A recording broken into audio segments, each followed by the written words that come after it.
Good morning विद्यार्थियों। मैं doctor Vikram Singh Takhar, प्रवक्ता electronics engineering, government polytechnic college Bikaner. आज हम EL 203 में डेटा एक्विजिशन सिस्टम का अध्ययन करेंगे। फिगर में डेटा एक्विजिशन सिस्टम का ब्लॉक डायग्राम दिखाया गया है।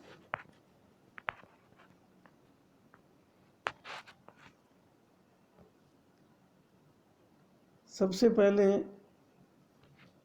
ब्रिज सर्किट से एक्विजिशन सिस्टम की शुरुआत होती है और ब्रिज में 4 ब्रांच में 3 रेजिस्टेंसेज लगे हुए हैं और चौथा जो ब्रांच है उसमें ट्रांसड्यूसर कनेक्टेड है और ये ट्रांसड्यूसर रजिस्टिव ट्रांसड्यूसर है।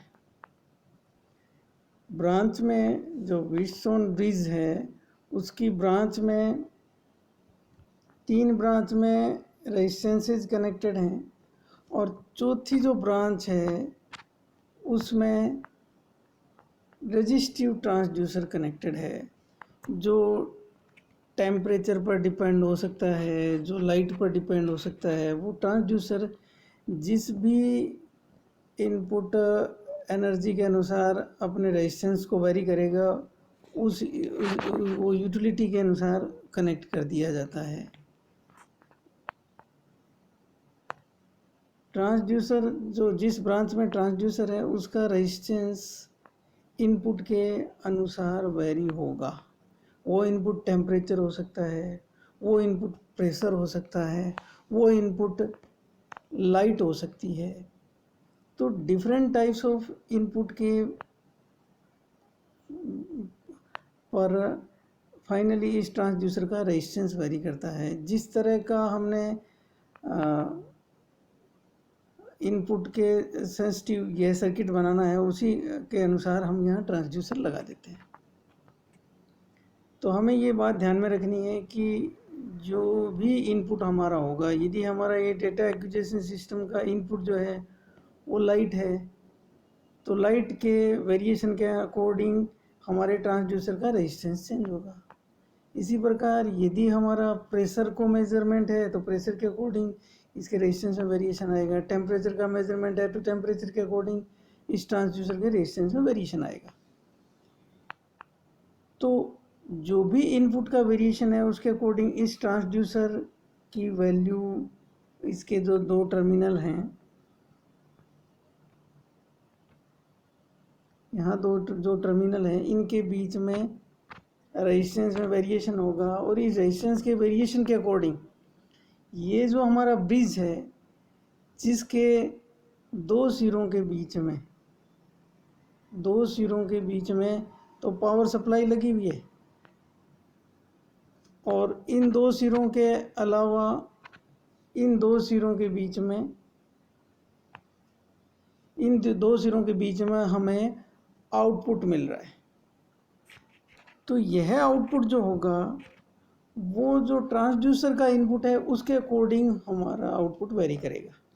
ट्रांसड्यूसर का इनपुट यदि टेम्परेचर है तो टेम्परेचर के अकॉर्डिंग यह जो ब्रिज है इसका आउटपुट वेरी करेगा। इसके अलावा ब्रिज में हमने एक कंट्रोल और दिखाई दे रहा है जो कैलिब्रेशन यूनिट लिखा हुआ है यहाँ पर, कैलिब्रेशन यूनिट। तो कैलिब्रेशन यूनिट जो है इसकी सहायता से हम 0 सेट करते हैं, यानी कि इसकी सहायता से हम यह सेट करते हैं कि किस टेम्परेचर पर हमें आउटपुट में 0 सिग्नल देना है, यानी किस टेम्परेचर पर हमारा या किस इनपुट पर हमारे जो ब्रिज है उसका आउटपुट 0 मिलेगा। ये कैलिब्रेशन यूनिट की सहायता से हम कंट्रोल करते हैं। ये कैलिब्रेशन यूनिट जो है वो इन तीनों रेजिस्टेंसेस को कंट्रोल करती है और जिसके अनुसार से हम 0 को सेट कर सकते हैं। 0 को सेट करने के बाद में हमारा ये जो डेटा एक्विजिशन सिस्टम का ये जो पार्ट है इसका आउटपुट जो है वो इनपुट पर डिपेंड करेगा और इनपुट जो है वो मैंने पहले भी बताया कि हमारी आवश्यकता के अनुसार वो इनपुट अलग अलग हो सकता है, और उस इनपुट के अकॉर्डिंग ये जो ट्रांसड्यूसर है इसके सिरों के बीच में रेजिस्टेंस वेरी करेगा, और ये रेजिस्टेंस के वेरिएशन के कारण हमें ब्रिज के आउटपुट में सिग्नल प्राप्त होगा। तो इस प्रकार से जो भी हमारा इनपुट वेरी हुआ उसके अकॉर्डिंग ब्रिज के आउटपुट में हमें सिग्नल प्राप्त होगा, इलेक्ट्रिकल सिग्नल। और वो इलेक्ट्रिकल सिग्नल जो है उसकी जो लेवल है या उसकी जो स्ट्रेंथ है बहुत वीक होती है।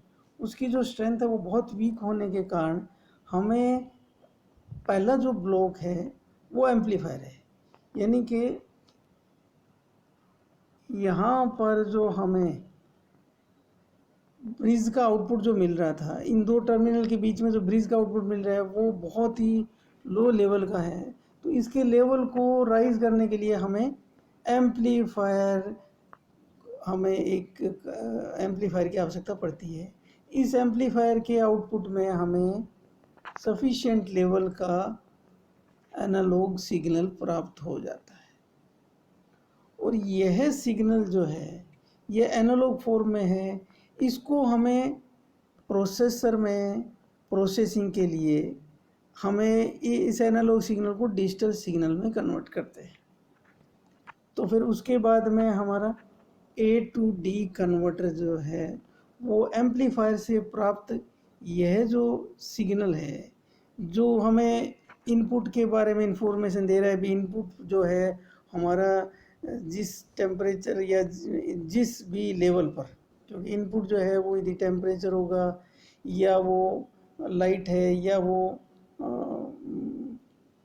प्रेशर है या अन्य किसी प्रकार का इनपुट है, उसको हमने ज़ीरो पर जहाँ सेट कर रखा है उस ज़ीरो से यदि वो ज़्यादा या कम है तो उसके अकॉर्डिंग हमें यहाँ पर सिग्नल मिलेगा। वो सिग्नल एम्पलीफायर के द्वारा एम्पलीफाई होकर A to D कन्वर्टर पर हमें प्राप्त होगा।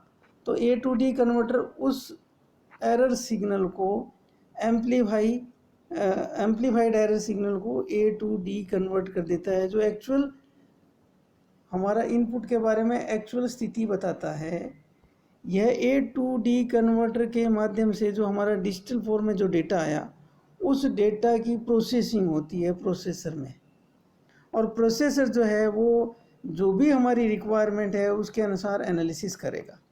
रिक्वायरमेंट सिंपल रूप में यदि हम समझें तो मान लो कि बहुत ही सिंपल रिक्वायरमेंट है कि हम ये कंट्रोल कर रहे हैं कि हमारा जो सिस्टम है उसका टेम्परेचर एक लेवल से नहीं बढ़े, और उस लेवल से मान लो कि टेम्परेचर बढ़ जाता है तो ये जो सिग्नल है इसको प्रोसेसर जो है वो एनालिसिस करेगा, और उस एनालिसिस के अनुसार टेम्परेचर बढ़ा हुआ प्राप्त होगा। तो उसके अकॉर्डिंग फिर प्रोसेसर जो है वो एक सिग्नल राइज करता है या एक डिसीजन प्राप्त करता है।